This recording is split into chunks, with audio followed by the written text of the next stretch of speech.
Greetings YouTube, this is Toy Customizer Wake Angel 2001 bringing you a personal project of mine. There was one figure from the Transformers animated series that I was really disappointed never got an official toy release, and that's Slipstream, the female Seeker from, well, the Seekers. I think Hasbro decided not to make her because since she had different proportions, they would have had to make an original mold for her and couldn't just repaint Starscream. But then when Transformers Prime came out, I found this picture on 4chan of a preview at the last TF Con. It was of the Transformers Prime Starscream, which was repainted into Slipstream colors. I always thought that the Prime Starscream looked a little bit feminine, and this really addresses the only real problem that I had with the figure, and that was that his movie colors make me remember that hideous movie form he had. So of course the first step is dismantling Starscream, and I found a really nice little Easter egg when I did so. Check it out. When you take the cockpit canopy off the plane, there is a chair and console molded in there, as if it's a cockpit. Yeah, I mean, take a look at it. It's a lovingly detailed little chair. Why is it in there? I have no idea, because the cockpit is a piece of opaque plastic, so you would never see this part of the toy if you didn't have a screwdriver.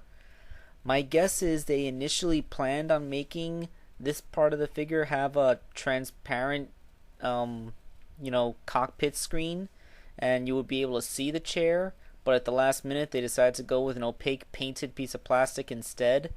And, they just never bothered to change the molding on this part because they had already machined it or something. Okay, let's get down to actually making the figure. Now, the thing with Slipstream is that she's almost just a complete straight up repaint. Aside from a tiny bit in the head, there's no real need to mold any parts. The arms and legs pop off on simple ball joints, but since they're mostly held together with pins, there's no real easy way to dismantle them, at least none that I would recommend. So you pretty much have to paint them as one piece, though it's pretty simple because all the transformation parts have some pretty good clearance and you don't have to worry about it. The same goes for the hip assembly, the pelvis and the plane cockpit that becomes the butt. You can take most of the assembly apart, but this is all going to be pretty much one piece. The cockpit window comes off, which revealed the little chair inside, but pretty much this is all one part. Except for these two ball joints here. They're held on with a screw, and you can pull them off so that you can freely paint around all the pelvis parts without getting any on the ball joints. Okay, for anyone who might want to try this themselves, this is very important.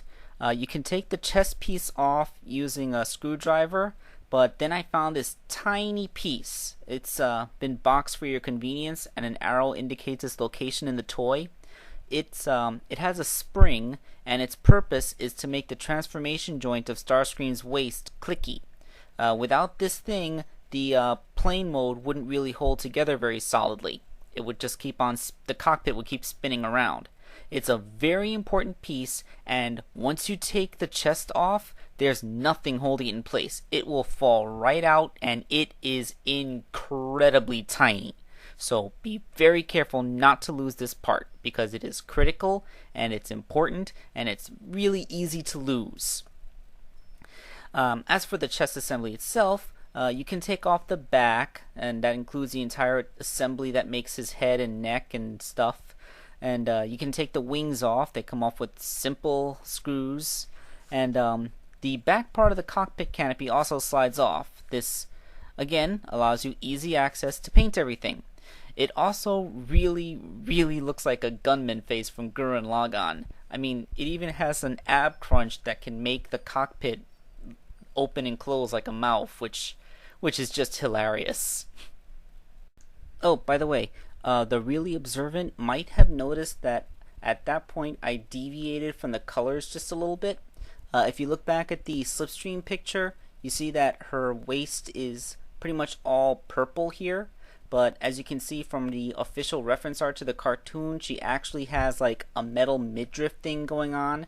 So where on the official Transformers Collector Club toy that thing is all purple, I decided to paint the waist part silver. So it's going to look a little bit different, but I think that that's actually an improvement. Alright, so the wings, this is about as much as they disassemble, because once again all these moving parts are held on with pins instead of screws. And it's a pretty simple job, just paint them teal and purple.